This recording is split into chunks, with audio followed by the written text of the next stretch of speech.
गोजाम गोदान खन्थाइ मेलखौ सामलायलांनाय लेङाइ आफादगिरि अर्थात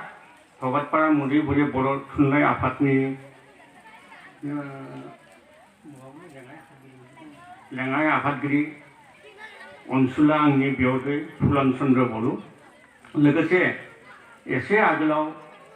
मोनसे मेहेरगोनां बिबुंथि दं। बे खन्थाइ मेलखौ बेखेवना होनाय अरायबो आंनि अनजानाय भागिन मुस्रिमा कनिका दैमारि लोगोसे भगतपारा मुदिगुरि बर' साहित्य सभानि आफादगिरि आंनि अनजालु फरायसा मुस्रि बाबुल बर' आरो नेहाथारि आंनि अनजालु फरायसा धर्मेन बर' आरो जायखिजाया आं आरो गासैबो बुंनाया सम्भब जानाय निस्सय लोगोसे बे दायसआव जिरायना थानाय गुबुन गुबुन बिबानाव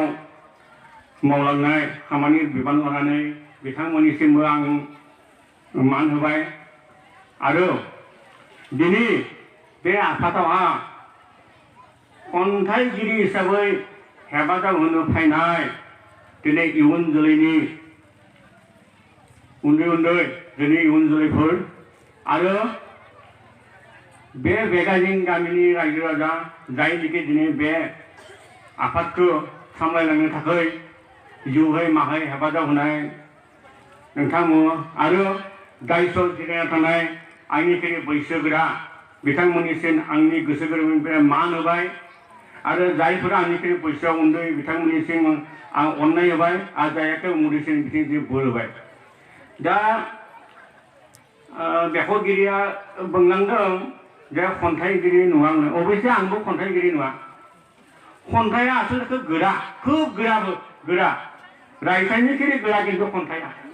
आरो बे खन्थाइया सोमजियो इमोसन आबेग बेखायनो बुंदों नङा एंगार नेक्स्ट पार्ट इमोसनजों खन्थाइ सोरजिनाय जायो। पृथ्वीयाव जिमान गोदोर गोदोर लिरगिरि दङ बाल्मिकि व्यासदेव गासैबो इमोसनजों हजरत महम्मद बेबायदि गोदान गोदान सब इमोसनजों लिरनाय। दा बिदिनो मोनसे खोथा अबयसे आंबो आं गोलाव बुङा आं मोनसे दुखुसो फोरमायदों जे आगोलनि बेखेवगिरिया बुंदों नङा जोंनि मानसिनि अभाबानि दा नाय 1914 सेन्चुरियाव 14 शतिकावहा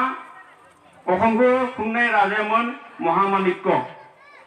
बिथाङा बर' रावारि मानसिमोन होमब्लाबो बिथाङा बर' रावजों सोरजियाखै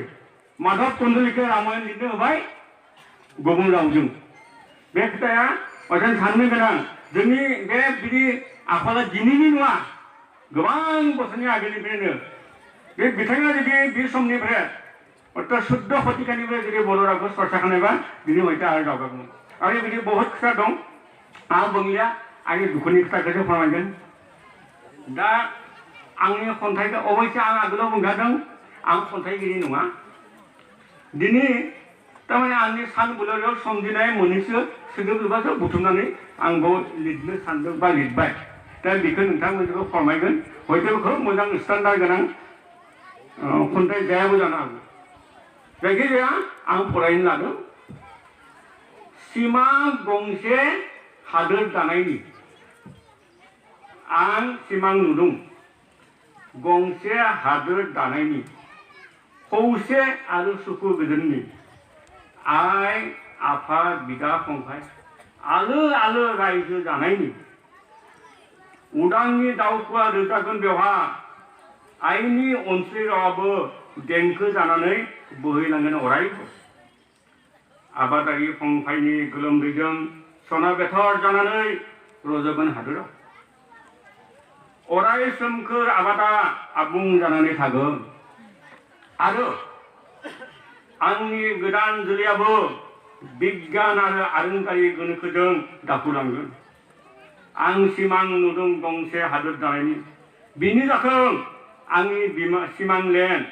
रोजा रोजा मुख्लोंनि जिउनि सोलाय मोननो हानाय बिटिआर फैदो बयबो एना एनिखौ नागारना आखाइजों आखाइ हमनानै दाफुलांनि खौसे जानानै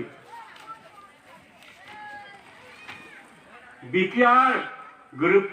थाखो जाफुंहोनि सिबां लेनखो मोथाङाव दानि साबायखर आंनि खन्थाइखौ